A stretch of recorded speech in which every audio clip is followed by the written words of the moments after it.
The bridge breakdown. Suicide does not end the chances of life getting worse. Suicide eliminates the possibility of it ever getting better. Emmanuel Seller. It has been a while since teen suicides were not the headlines of the daily newspaper. Teen suicides have captured the eyes of the society and people have started to look behind the actual cause of suicides. Stress has played a major role in causing depression amongst teenagers, ultimately leading towards suicide. What is causing this depression is a big question that needs to be answered. Depression leads one to end one's existence, taking away all the joys of life. It is stimulated by stress and upon hitting threshold results in an attempt for suicide. Depression is still very common among the teen generation, but no one really pays attention to it and they just vocalize, everything is going to be okay. But no one realizes that this issue has already taken many lives away and it is an issue that needs to be given genuine attention. The depression is caused due to several reasons. Firstly, the stress caused by the school curriculum is a major thing contributing to depression amongst teenagers. We students are pressurized by the workload to such an extent that we decide to end our life.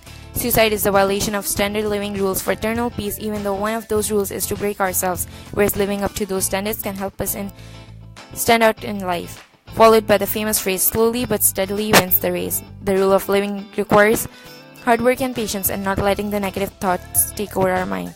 At times, the society's reluctance to talk about depression and teen issues underestimates the number of teens ending in their precious lives. I think that teen suicides are increasing because of the school's workload and the competition of the university applications.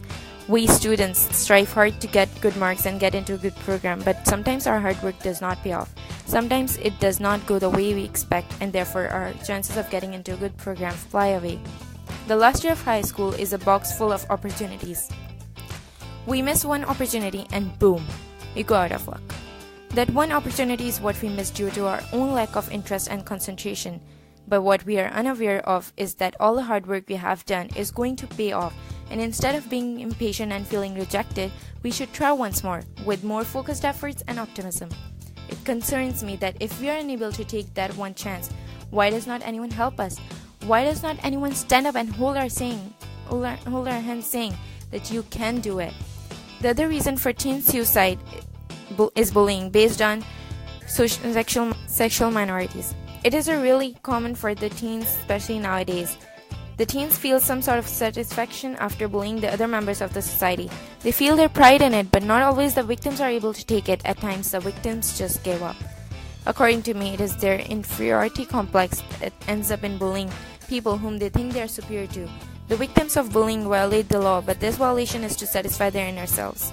No one accepts the kind of people with gender dysphoria in the society, which takes away their right to live as normal people, although it is not even their fault that whether they are gay or lesbian or bisexual. The society blames them.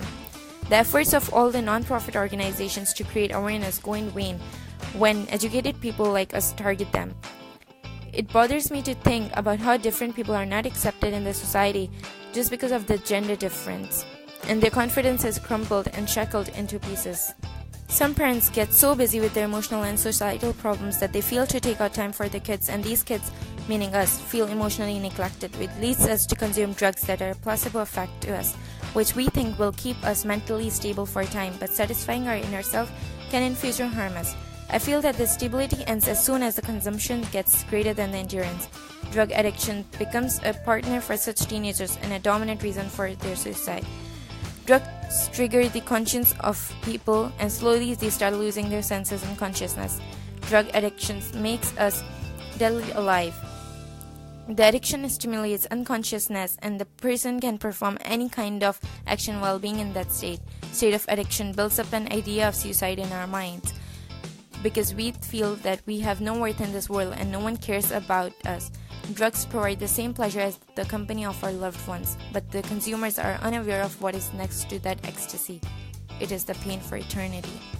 We teens need someone to listen to us and stand, but the society fails to understand our perspective and therefore diverts our mind to the suicidal thoughts. Rule breakers not only break the rules but also the innocent hearts. I know being a teen is not easy because there's so much we have to bear, but we get through it. And sometimes it is good for us because it makes us stronger. Teenage life is like a tunnel where we have to walk through the darkness to reach to the light part. The bridge from childhood to adulthood can break down from the middle and can let down a teen's life, but no one in this world will ever care. Why? Because the society thinks it just as a phase of our lives, and it is our fault that we fail to keep up with it.